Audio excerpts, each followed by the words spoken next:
Góðan dag. Í dag höfum við fengið til okkar 2 góða gesti og ætlum að fjalla málefni útlendinga.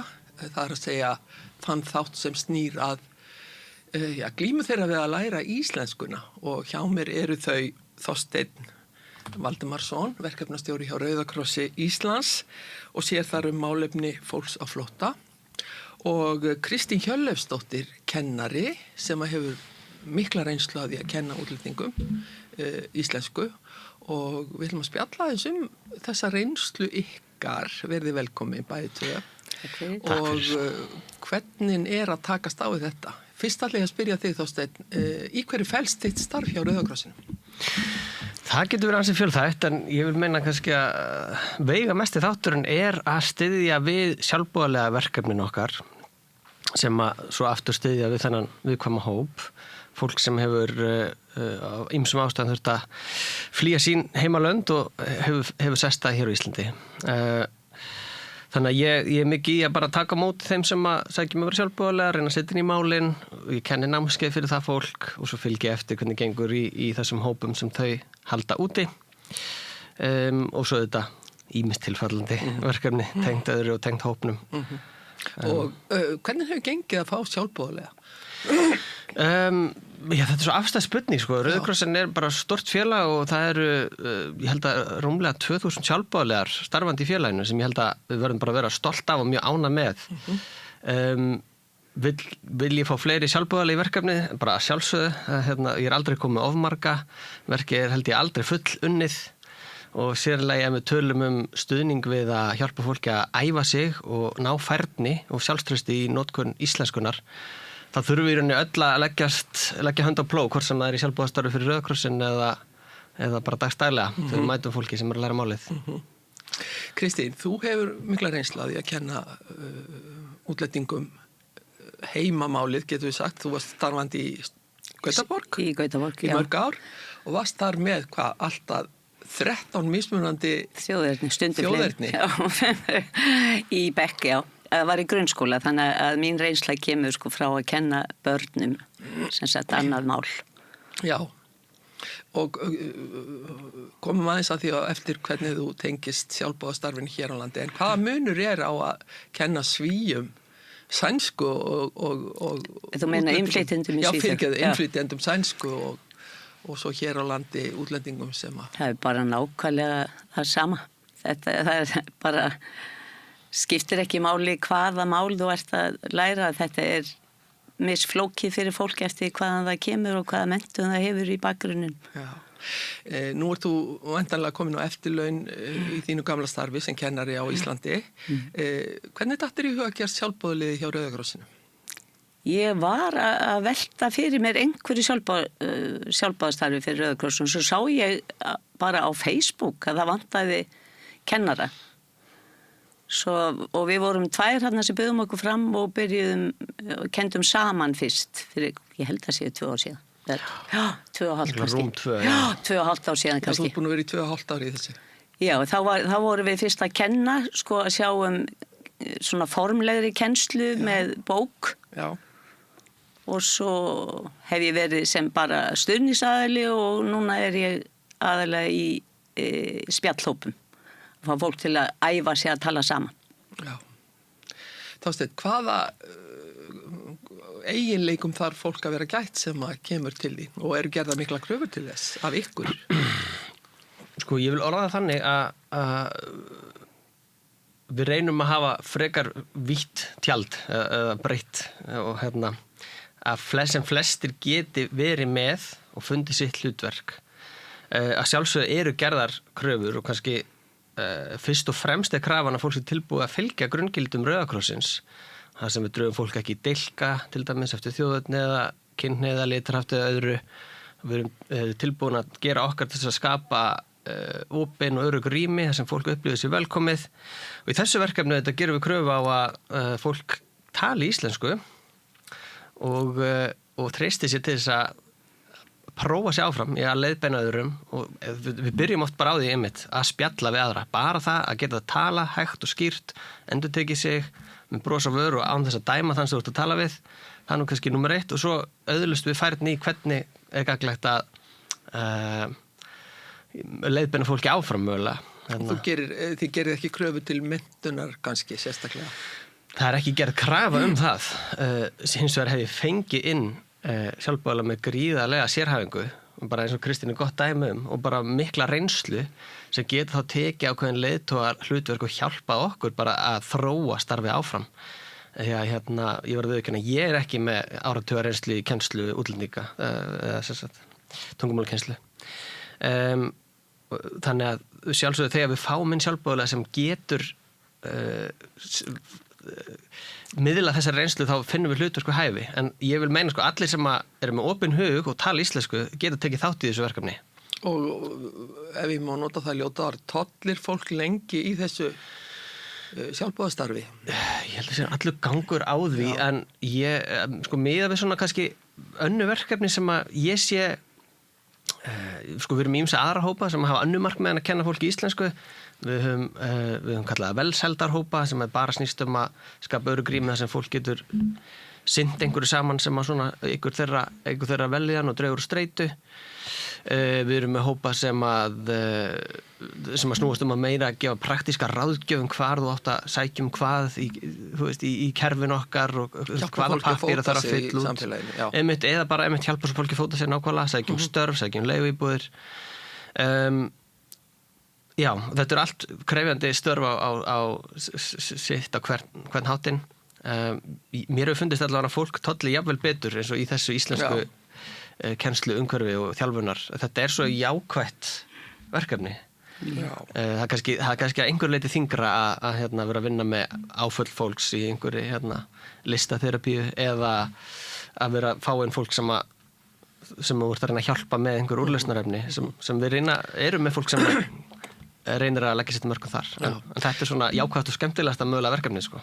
Já, ég get alveg tekið undir það því að ég einn af sjálfboðaliðunum, reyndar nýbyrjuð og enn að læra af Kristínu og reynslu boltanum þarna í Mjótinni þar sem ég mæti einu sinni í viku og tala við útlendinga. Og það kom mér dálítið á óvart hversu, hvað á ég að segja? Í fyrsta lagi hversu mörg þjóðerni þarna voru samankomin og hvað fólk átt í rauninni erfitt með að læra íslenskuna. Sumir voru búin að vera jafnvel mörg ár án þess að tala nánast nokkuð.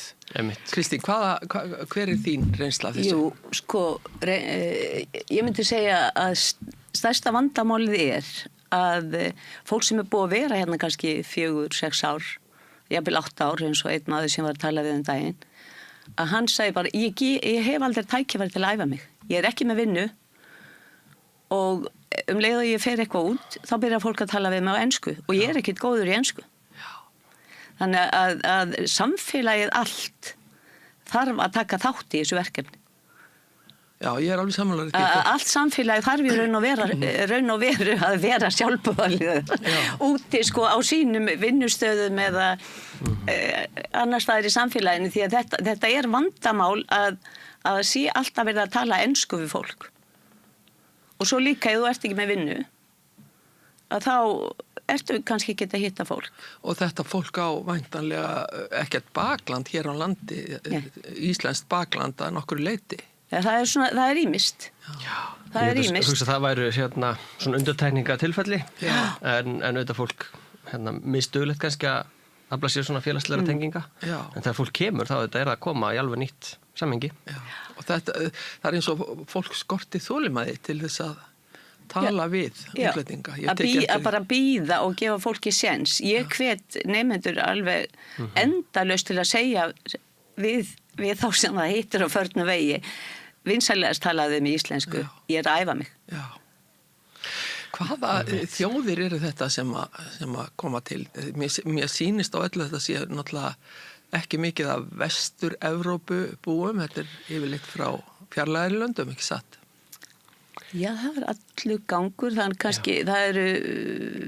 Það er þarna hópur frá Afganistan, Sýrlandi, Venezuela, Kólumbíu, Jemen, bara reyna að rifja svona helstu lönd sem núna. Úkraínubúar. Já, og svo Úkraínubúarnir. Þetta eru svona, við höfum gefið okkur svona helst út fyrir að vinna með þessum við teljum verið kannski viðkvæmasta hópur sem það fólk með bakgrunn flóttafólks sem auðvitað bara lítið brot af þeim sem sestir það hér á landu til þess að og að læra íslensku en það svona það helst þau sem hafa leitað til okkar en við myndum gjarna vilja skala þetta upp og bjóða öllum sem að læra sama hvað ástæða það að vera með okkur við þurftum kannski aðeins fleiri með okkur og þetta auðvitað fólk sem að hvað ég segja, með mjög mismunandi menntunastig og sumir tóki eftir hreinlega valla læsir og skrifandi. Já, við upplifðum mjög fengum mjög skemmtilega reynslu og konu frá Afganistan sem hafði aldrei gengið í skóla. Hún grét þegar hún fekk fara heim með bók og blýant af gleði. Við vorum fyrst alveg bara, gerðum við eitthvað af okkur núna, hún fór bara að gráta. Hún búin að læra að lesa á íslensku eftir 2,5 ár. Frábært. Já, þannig að áhugin mikill hjá þeim sem að leita til Rauða krossins í kennslu. Þau vilja læra íslensku. Og fólk heldur áfram að koma, við erum með svona góðan kjarna og svo bætist reglulega í. Já, ég alveg... Þetta greinlega skiptir fólk miklu máli. Já, og fólk duglegt að mæta, tekja eftir. Þetta líka félagslegt, sérstaklega spjallhóparnir. Já. Þá þetta líka svolítið félagslegt og maður verður svolítið að hvað ég segja, einstaklingsmiða. Já. Við reynum að skipta þeim eftir getuhópum, en stundum vill einhver frekar sitja með öðrum sem þau þekkja og tala sama tungumál og þá bara aðlögum við okkur að því.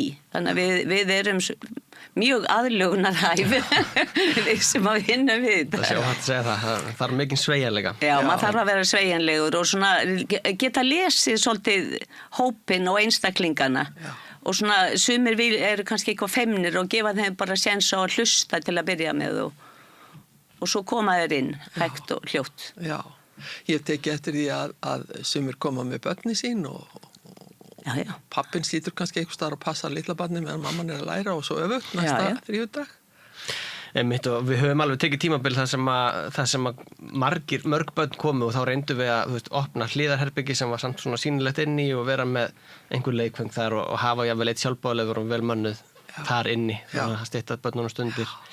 En við gefum okkur ekki út fyrir þessu verkefni að vinna sérstaklega með börn. Þau náttúrulega eiga að vera í skóla og eiga að vera að læra á öðrum vettvangi. En sjálfsögðu velkomin að vera í rýminu með okkur. Segðu mér, Þorsteinn, þetta fólk komið með landvistarleyfi allt eða? Það ýmist. Já, það ýmist. Og kannski saga þessa hóps nú kannski þannig að við vorum meira að vinna með umsækjendum vernd sem voru þá í þessari miklu og löngu bið sem að þau eru látin farið gegnum eftir að málið að sé skoðað fyllilega og það sem þau fá annarkvort vernd eða vísa á landi og jafnvel fólk í þessari óvissu var svona áfjáð og áhugasamt að læra tungumálið því að auðvitað hafa öll draumum að setjast í rað og bæði hefur núna sáhópu bara minkað mikið og svo voru breytingar á tilhögun hvernig stuðningi við þann hóp var háttað. Vinnumálastofnun sinnir því núna sjálf, með tungumálakennslu fyrir þann hóp. En enga síður þá leitaðu alveg til okkar ennþá. En samsetning hópsins hefur kannski breyst sem þessu með og þetta mest fólk sem fór það í gegnum þetta ferli og fékk vernd sem kom til okkar. Og þetta... Svo erum við að missa fólk út sem sendt tilbaka sem vill ekki fara tilbaka. Nei, það svolítið sorglegt. Það mjög sorglegt. Fólk kannski búið að vera hérna í mörg ár. Það kannski að þau vorum að nefna þetta sé oftast jákvætt og skemmtilegt. Þetta kannski að þingsta sem að kemur upp. En þegar að fólk sem búið að tengjast okkur mikið endar á að þurfa að yfirgefa landið. Já, einmitt. Fólk vill sjálfsögðis fylgja reglum og fara með reisn en þetta getur reynst fólki mjög erfitt. Ekki hissa á því. En hvað það kannski ekki hægt að svara þessari spurningu Kristín, en hvað það í íslenskunni sem að útlendingunum finnst einna erfiðast að læra?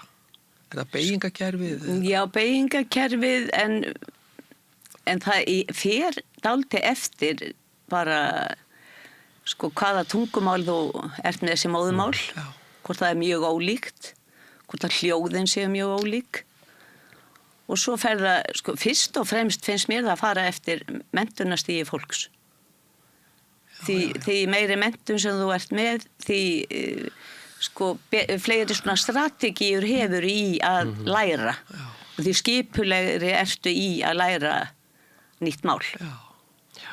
Og ég tek eftir því að þarna fólk sem margt hvert með mikla og góða menntun frá sínu heimalandi. Já. Og fær ekki atvinnu hér á landi. Það býður eftir. Við erum með nokkara lækna þarna, sérfræðir lækna. Já, ég var að tala við einn hjartaskurðlækn. Já, einmitt. Þeir eru að reyna að bæta sig í íslensku og svo þið geti fengið. En ég tók líka eftir því að fæsta þessu fólki með atvinnu og búin að vera hérna, þau eru búin að vera hérna kannski 4, 5 og allt upp í 8 ár og þá velti ég verið með hvað fólk að gera? Því hlýtur að leiðast. Einmitt. Þannig er þetta að koma auga á að mörg þeirra sem koma til okkar eru þau sem hafa tíma til að koma til okkar og auðvitað fólk á atvinnumarkaði kannski á erfiðara með að forgámsa svona starfi. Við erum samt með svoleiðis fólk líka. En enga síður mæta þau alveg líka, það er alveg rétt. Já. En ég held að þau sem eru að koma til okkar, þau eru að reyna að róa í þá átt að bæta sína stöðu á landinu með því að læra tungumálið og vera hæfari til þáttöku á atvinnumarkaði. En þetta eru líka bara fólk sem jável komið á aldur og og er ekki á atvinnumarkaði að þeim ástæðum. Ég tek eftir því að þetta svona frekar fullorðið fólk sem kemur allavega þarna sem að ég sjálfboðaliði. Svona meðalaldur nokkuð ár. Það ekki mikið af ungu fólki, við getum orðað þannig. Það hefur verið misjant eftir hópunum. Það er mjög misjant. Það er þau sem eru að mæta núna þá. En það samt alveg ungt fólk eins og það er ein ung kona frá Mexíkó og svo eru þessu ungu stúlkur bæði frá Úkraínu og Venezuela og læknarnir. Þeir eru undir 40. Já. Þannig að það er svona... Ég myndi segja að akkurat núna er kannski ákveðin hópið aðeins eldri, en ég held að sé alveg 50-50. Já, einmitt. Ég fer að velta í fyrir mig líka hvernig, nú kemur þetta fólk úr alls konar aðstæðum og sumir koma úr hörmulegum aðstæðum og hafa gengið gegnum mikið tráma í sínu heimalandi og hvernig finnst ykkur að halda ykkur svolítið utan við þessar hörmungar? Hvernig gengur að taka þetta ekki inn á sig? Einmitt. Kristi, þú kannski tegur. Þú ert þarna hverju viku. Já, við erum ekki, við sem erum sjálfboðaliðar, við erum ekki að spurja fólk út í þeirra persónulega hagi. Það gæti verið mjög viðkvæmt, þannig að það gerir maður bara ekki. En ef einhver fyrir að segja manni frá, að þá getur maður verður maður náttúrulega hlusta og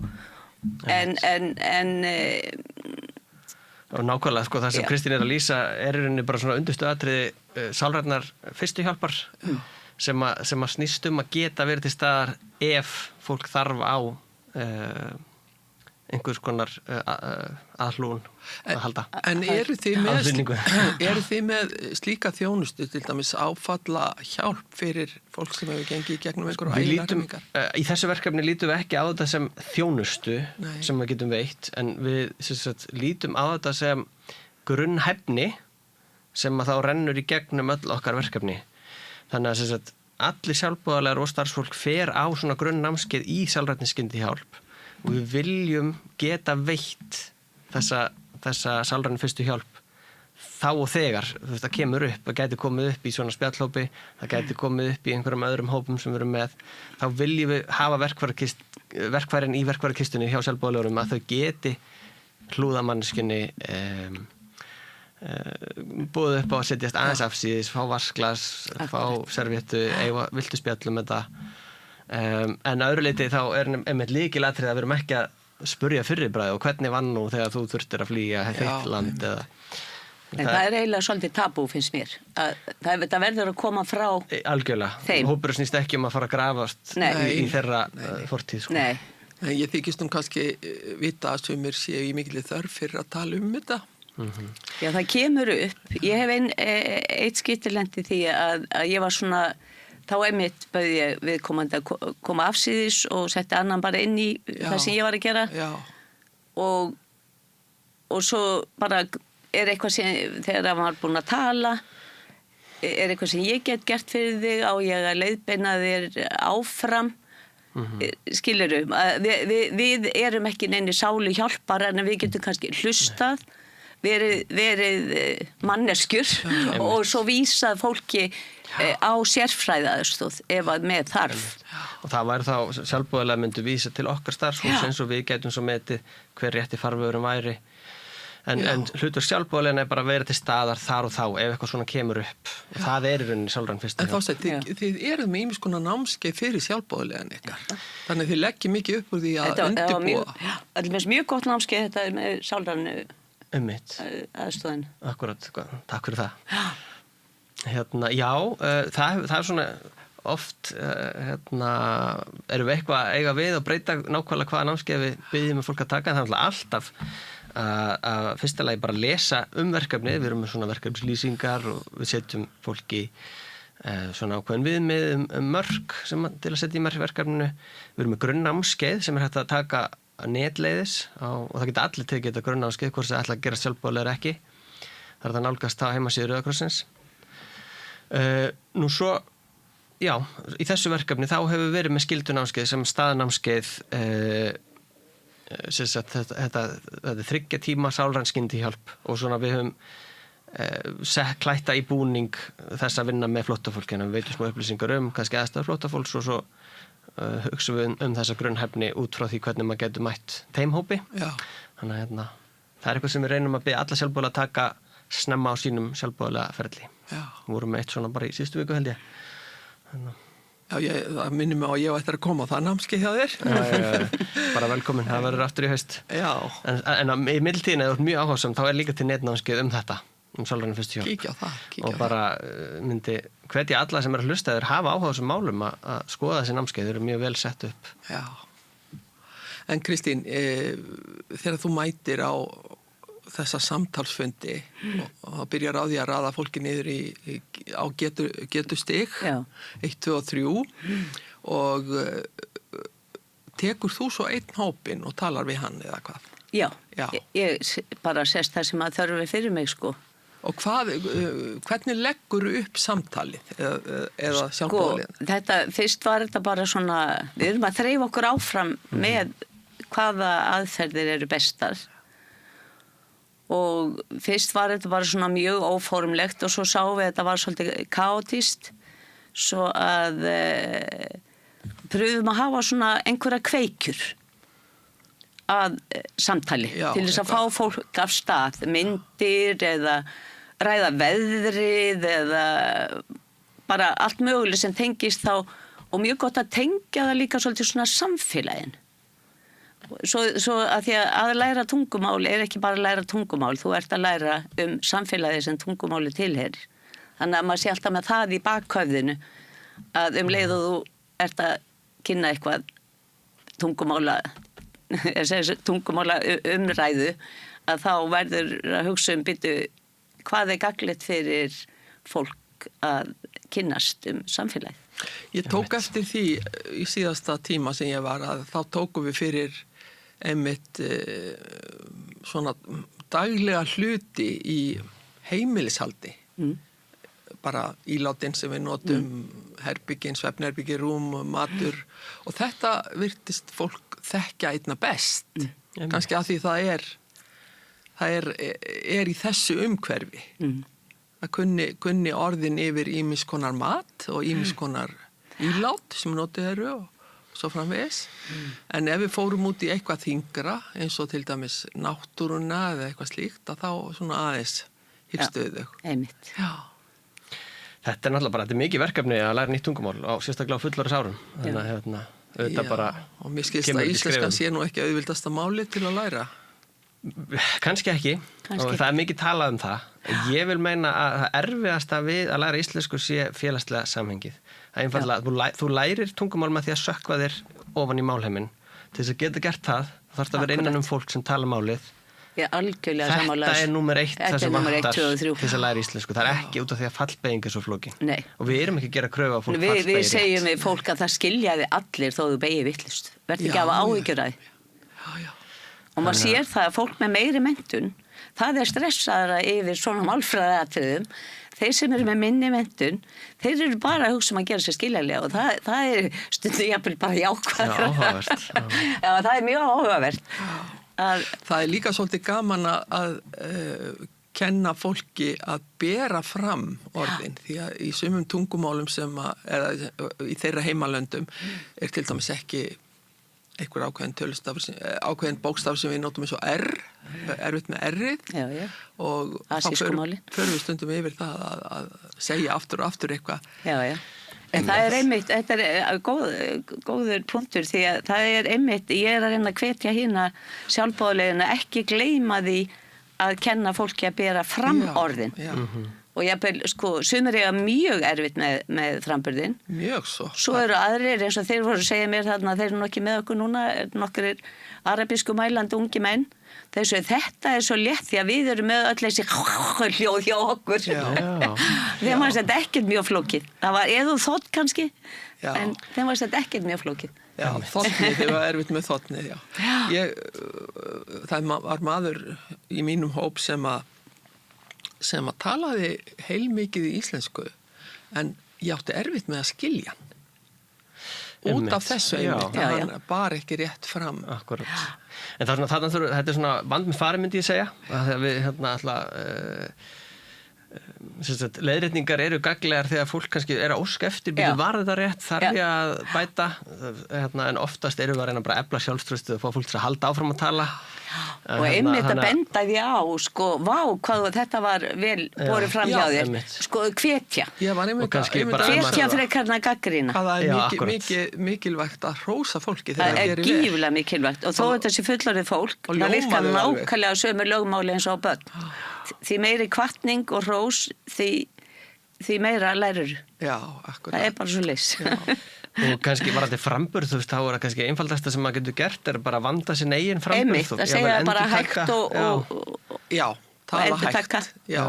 Og svona sína þeim kannski ef að þau að spá hvernig, bara hvar þú ert með tungun í munninu. Já, einmitt nákvæmlega og þannig leikilatrið þegar þau að spá, mætum en það sem þau eru og þeim stað sem þau eru komin.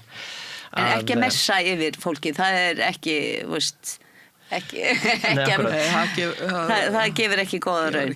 Þetta þarf að vera svolítið afslappað og eins og þegar við erum að spila, útbúið svona minnispil til þess að hafa endurtekninguna. Það svo mikilvægt þegar þú ert að læra tungumál að endurtaka og það mikil gleði og hlátur og vá, hann vann núna og það klappað og það fjör Já. Þannig að það þarf að gera þetta svolítið skemmtilegt þannig að þú hafi gaman að því að koma að hitta fólk og hafa gaman saman leið og þú ert að læra málið. Já, ég veit að nú aðeins farið að draga úr, að því það farið að voru á svona, aðeins farið að draga úr aðsókninni. Hvað hafa verið margir í hvert sinn? Svona þeirra flestir. Þetta aðeins misjafnt og svo kannski nefni ég líka það eru hópar annars staðar landið og já, ég ætlaði að spyrja það, þetta á fleiri stöðum. En Kristín, ef þú talar þína reynslu að mætingunni núna? Ég taldi í gær voru minnst kosti 18, það voru einhver sem fóru fyrr kannski. Þáttakendur og það hafa verið svona ég veit ekki alveg í þessari lotu en það hafa verið alveg upp í 25 í fyrra. Og þetta víða land, Þorsteinn? Rauði krossin hefur sinnt hvers konar svona íslensku þjálfun og stuðningi bara í dágóðan tíma, áratugi og með ýmsu sniði og á ýmsum stöðum landið. Þannig að núna eru starfandi einhvers konar svona samtalshópar eða kennsluhópar allavega á Selfoss og Akranesi, Reykjanesbæ, Akureyri. Ég veit að hefur verið á Ísafirði og hefur verið á Austurlandi. Þannig að þarna þetta allt svona eldhugar og flottir sjálfboðaliðar sem að leggja mikið á sig og þetta reyndar eins og þú nefnir að fyrir kannski aðeins núna í dvala yfir hásumarið Þannig að það svona margt sem kannski að minnka frambóðið af starfi, en ég rekna með þetta fyrir allt í gang aftur í ágúst. Og svo höfum við verið með svona verkefni þar sem að einn og einn hittust og töluðu saman, við erum ekki að leggja áherslu á þetta núna á höfuðborgarsvæðinu, en ég veit að það eitthvað það til dæmis á Norðurlandi, þau séu þá að gera þetta. Já, hittast þá bara á kaffihúsum eða eitthvað svona. Já, og bókasöfnum eða hvernig sem það og það allt ræðið þessum átt að hjálpa fólkina á færðina í tungumálinu, sko. En við höfum kannski í Árskógum aðalega verið með þessa samtalshópa og svo þessa kennsluhópa sem að Kristín hefur líka tekið þátt í að leiða.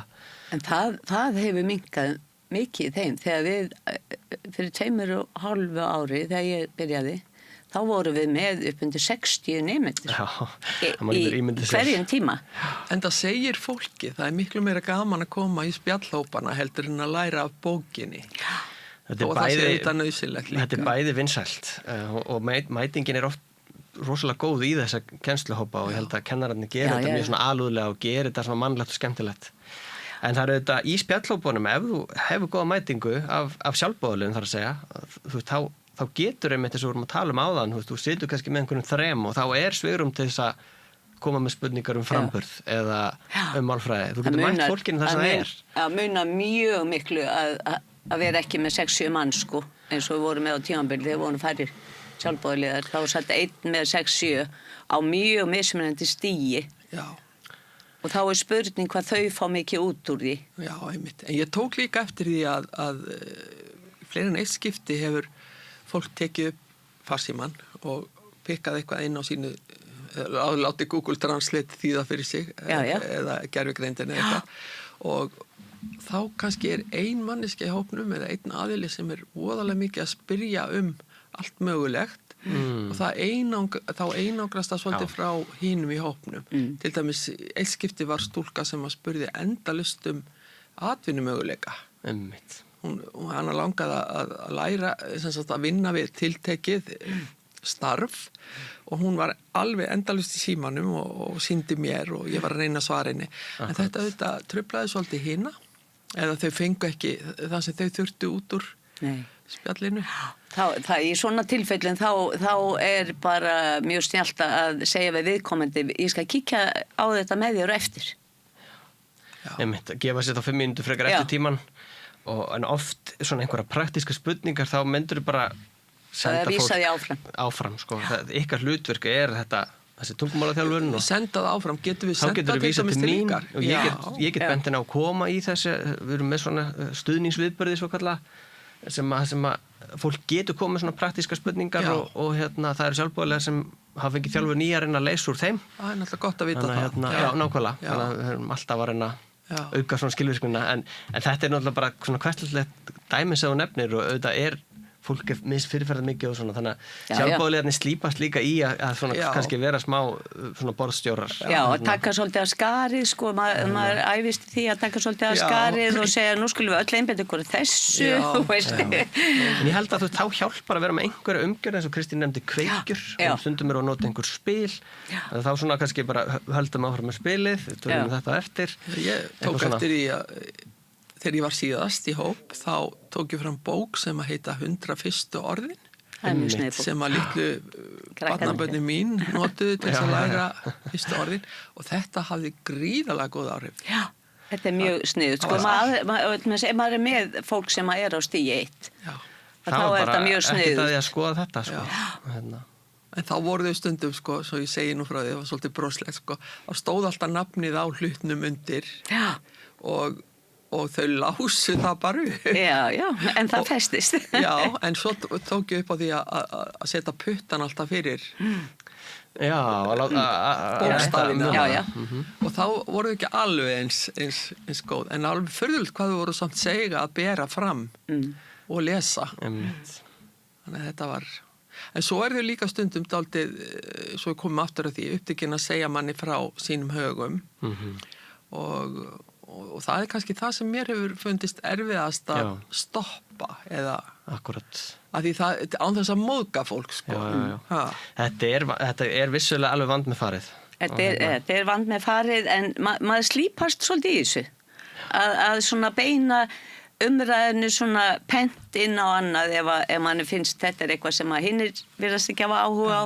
En þetta Og þess vegna gott að vera með eitthvað svona tilbúið. Í þessum tíma ég búin að ákveða einbeita mér að þessu og þá... Taka það bara skýrt fram. Já, og þá einmitt. Taka það skýrt fram við hópinn, sko. Já. Í dag ætlum við að, eins og þetta með veðrið, það gekk voða vel. Mynd og orð. Já, það gekk mjög vel. Ég man eftir því. Já. Og ekki á mörg orð í einu. Þetta ýmislegt svona kennslufræðileg sem að það að spá í má ekki hrúa á þau of miklu í einu. Nei. Heldur frekar afmarkað og endurtekningar. Já. Og þá fara þau svo glöð heim af því að þá eru þau búin að læra kannski 10-9 orð eða frasa. Það þarf ekki mikið til að gleðja þau. Nei, þetta er afskaplega þakklátt fólk. Já, en Þorsteinn, hvernig, hvar nálgist þið þetta fólk eða nálgast það ykkur? Það í rauninni meira þannig orðið. Það kemur til ykkar? Að fólk kemur til okkar. Við reynum að auglýsa. Hvað fær það þær upplýsingar? Einmitt, við mættum, það má alltaf bæta hvernig þetta kynnt og hvernig öll svona starfsemi kynnt. Já. Við erum með stóran hóp á Facebook, það sem okkar starf kynnt.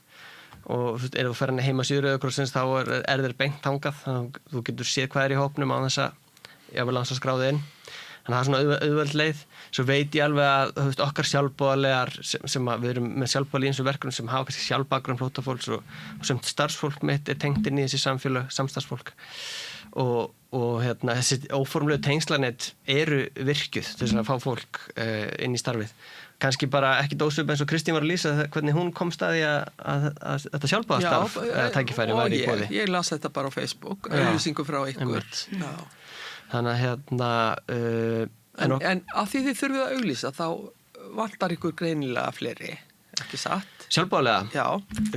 Ég tek vel á móti, mér langar mikið til þess að geta haft fleiri svona hópa á fleiri stöðum á höfuðborgarsvæðinu, litla og smá og kannski með ýmsu sniði.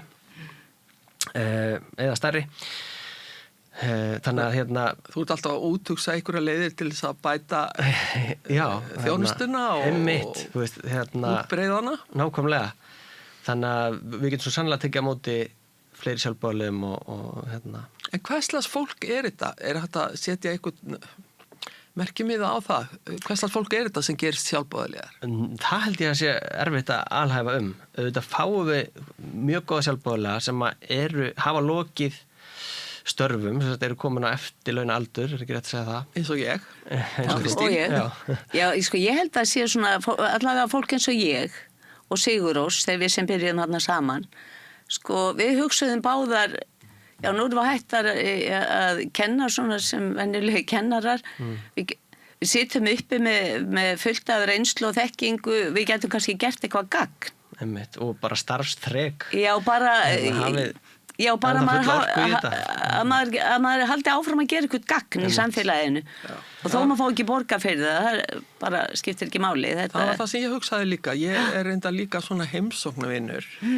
Og heimsækir reglulega konu, búin að gera það í nokkur ár og það gríðarlega gefandi starf, ef hægt að tala um starf, því að þessi kona orðin bara vinkona mín núna og það allt öðruvísi tengsl við heimsóknarvinnuna heldur en við þá sem að læra, að því maður fer meira persónulegra samband á milli. Já, maður getur ekki lyft sér í kennsluna að mynda eitthvað mjög persónuleg tengsl við einn og að það sem þú gerir fyrir einn verður að geta gert fyrir alla.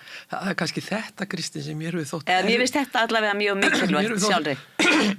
Mér hefur þótt þetta einna erfiðast í samskiptunum að þurfa að setja þarna mörk. Og ég man að þegar ég var í viðtali við Þorsteinn og var að byrja að þá ræddi ég þetta mikið við hann og hann gaf mér ýmis góð ráð það hvernig hægt að setja svona mörk. En mér hefur samt fundist það mjög erfitt. En maður getur verið almennilegur við alla og sýnt öllum hluttekningu og gefið það af sér en maður getur ekki farið að mynda einhver svona vinarsambönd við einhvern einn og einn. Ekki þessu samhengi.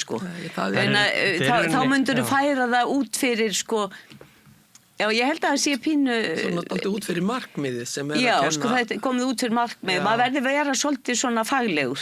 Já, en það svolítið erfitt þegar kannski móðurinn tekur upp mynd af barninu sín og vill sýna mér. Já, það allt í lagi.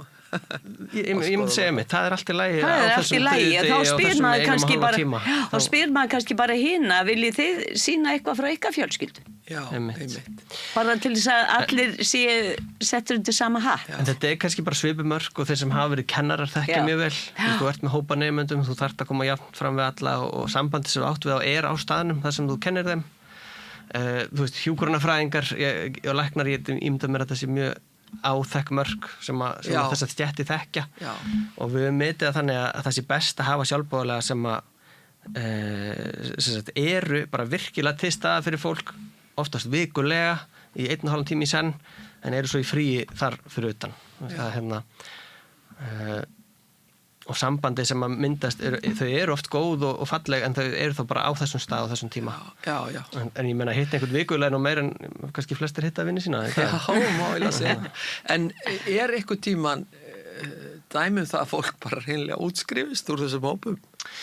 Já, það vissulega fólk sem var að taka mikinn þátt hjá okkur og maður hitti svo förnum vegi og bara komið í vinna einhver staðar og þú veist, bara búin að taka önnur skref til að byggja upp sitt líf.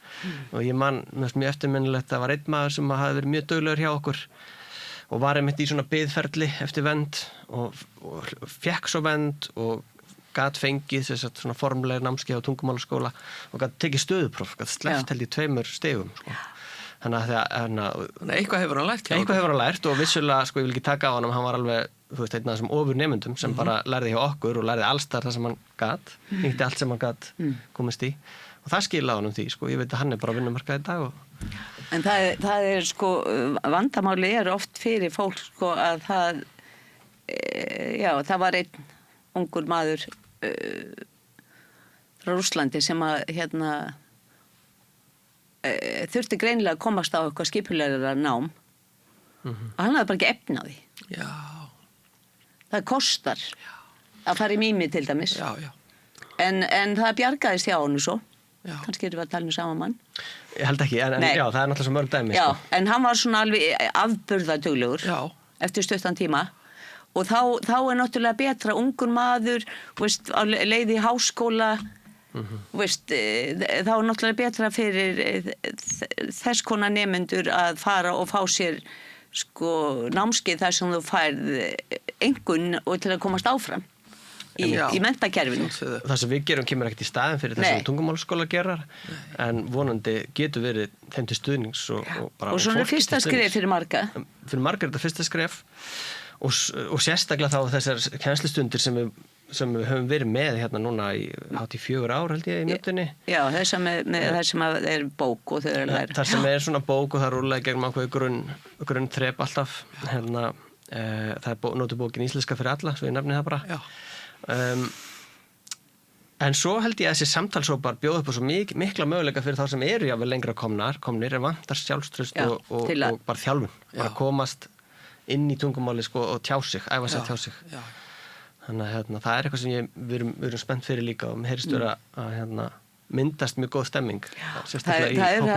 Það var verið það voru konur sem voru að nefna það við mig, sérstaklega einn að hún vinnur í eldhúsi og það er engin Íslendingur sem vinnur með henni og engin sem talar hennamóðumál og hún segir ég er bara týnd. Já. Einmitt. Þess vegna kemur hún. Nefnilega líka þegar þú talar fólk sem ég vil búið að vera í 5 ár eða lengur og talar ekki og getur þetta hljómað eins og áfællistómur en þú veist, til dæmis eitt sem ég hitti þarna daginn þegar ég kom með og ég nú bara með endrum eins í hópnum en hann talaði hann var bara hann kom hérna gegnum fjölskyldusammenningu ef ég man rétt fær vinnu sem lagarstarfsmaður það er enginn á þessum lagar sem talar íslensku. Nei. Þannig að svo er hann búin að vinna þar held ég, hvort það var 6 ár auðvitað ef hann er þar fulla vinnuviku og svo bara þreyttur og sinna fjölskyldu og öðru þetta er hlutur sem kannski hann lærir ekkert íslensku á þessum árum sem vinnur þarna. Þetta er kannski eitthvað sem að fólk hugsa ekki út í. Svo hann lokið störfum, þá er hann komið til okkar. Góða komist inn á vinnumarkað, þá getur það jafnvel bara lent með Já, það er til og með þú vinnur í fiski Það eru bara allir pólskumælandi, eiginlega, meira eða minna. Þannig að það var best að fast mér með einn pólskumælandi mann, hann sagði ég kunni ekki orð í ensku, þið kom til Íslands, nú kann ég fullt í ensku en enga íslensku. Já, hugsa sér. Það er mörg dæmi það maður hittir fólk sem að kannski talaði ekki ensku fyrst þegar maður hittir það og svo hittir maður setna og þá getur maður alveg þjóð að segja ensku við þau en íslenskan satt eftir. Þetta er eiginlega svolítið grátbroslegt. Það er svolítið skilaboð sem fólk fær frá samfélaginu hér. Þetta er eiginlega mjög sorglegt og mér finnst þessi í kennslunni okkur, maður reynir að nota sem minnst ensku, sem millimál. Sumir kunni ekki ensku og þeir sem kunna ensku, þeir bara græða ekkert á því að við séum að nota ensku sem millimál. Nei. Það er betra þá að vera með látbragð og hoppa upp á borðið eða eitthvað. bara vera með látbragðs leik. Sem þessum vélþýðingum bara beint á þeirra mál. En þá verð ég nú líka að segja að þegar maður lendir í svoleiðis hóp þar sem að fólk talar ekki ensku, ekki íslensku, heldur bara sitt móðumál og maður reynir sitt besta. Ég teki eftir því þegar tíminn er búinn, þessi 1,5 tíma, ég er alveg uppgefin, ég er alveg af manni gengin. Þetta er svo að vera með þessa einbeitingu og þetta reynir svo á. Það reynir á og maður þarf að vera svolítið svona úrræðagóður, ok, hvernig útskýri ég þetta? Já. Ég hef notað voða mikið teikningar. Já, það er algjör snilld. Og svo getur maður líka bara talað inn á og Úkraínumennirnir gera það mikið, að þeir sko bara tala inn á úkraínsku og sína manni hvað þeir meina á íslensku. Og koma með síman upp andlitin á mér og biðja mig að segja orðið. Einmitt. Og þetta er svona, þú veist, allt er gott í hófi. Þetta er ágætislaust, betra en enska finnst mér. Ég sammála því, ef að fólk sérstaklega kann ekki einu svona ensku, þá er það náttúrulega engin hækja, sko, að vera að hengja sá. Segir mér, sko, líka, er ekki yndislegt að hitta fólk á förnum vegi einhvern tíma seinna og sjá hvað það hefur lært mikið? Eða hittið kannski þetta fólk ekkert á förnum vegi í Kringlunni eða... Jú. Það kemur alveg fyrir. Já, ég hitti fólki að var að kjósa. Já, vá, frábært. Já, allavega annar aðilinn var íslenskur með íslenska ríkisborgari. Það er gaman þá að heyra þegar fólk er búið að læra heilmikið. Vissulega, og eins og ég nefndi dæmið að þessu manni sem ég segði frá áðan,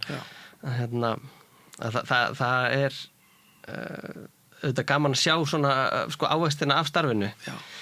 En sko svo sér maður alltaf bara dagstaglega í þessum hópum held ég að sko ávexturinn er líka bara hér og nú og líka þetta eins og Kristín nefndi samfélagslega að kynna svolítið inn á Íslands samfélag og svo bara félagslega að vera í samvistu við annað fólk í svona jákvæða samhengi.